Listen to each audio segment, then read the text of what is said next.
महाराष्ट्रातील या जेन्झी मुलानं भारतात 200 वर्षात कुणालाच नाही जमलं असं काहीतरी करून दाखवलंय। सनातन धर्माला पुढच्या पिढीपर्यंत पोहोचवणारी ही गोष्ट नक्की शेअर करा। महाराष्ट्रातील अहिल्यानगर मधील देवव्रत रेखे यांनी काशीतील सांगवेद विद्यापीठात दंडक्रम पारायण पूर्ण करून ऐतिहासिक विक्रम केलाय। यापूर्वी सुमारे 200 वर्षांपूर्वी नाशिकचे वेदमूर्ती नारायण शास्त्री देव यांनी दंडक्रम पारायण केलं होतं। आता 200 वर्ष कुणालाच वाचता न आलेलं हे दंडक्रम पारायण नक्की आहे तरी काय?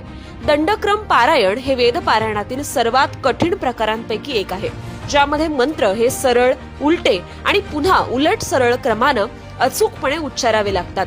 स्वर, लय, उच्चार यांची अत्यंत बारकाईनं जुळवाजुळव करावी लागते। यामध्ये 25 लाख पद आणि 2000 मंत्र असतात। देवव्रत रेखे यांनी हे दंडक्रम पारायण 50 दिवस दररोज सलग 4 तास म्हणजे एकूण 165 तास न थांबता पठण करून पूर्ण केलंय। यामध्ये एखादी चूक किंवा चुकीचा एखादा उच्चारही तुम्ही केलेल्या पारायणाला व्यर्थ ठरवू शकतो। हे कार्य पूर्ण केल्यामुळे 19 वर्षीय देवव्रत महेश रेखे आता वेदमूर्ती बनले आहेत। ज्यांना वेदांचं सखोल ज्ञान असतं त्यांना वेदमूर्ती ही पदवी दिली जाते। त्यांच्या या अद्वितीय कामगिरीबद्दल त्यांना जगद्गुरु शंकराचार्य स्वामी विद्याशंकर भारती महाराज यांनी सोन्याचा कडा आणि 1,11,116 रुपयांचं बक्षीस दिलंय। एवढ्या कमी वयात केलेलं हे कार्य आज जगासाठी आश्चर्याची बाब आहे।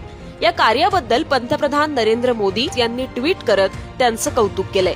या घटनेतून एक गोष्ट लक्षात येते, आपल्या संस्कृतीत, आपल्या सनातन धर्मात, आपल्या वेद पुराणात इतकी ताकद आहे की आधुनिक जेन्झी पिढी देखील त्याकडे आकर्षित होतीये। म्हणून हा व्हिडिओ अभिमानानं शेअर करा।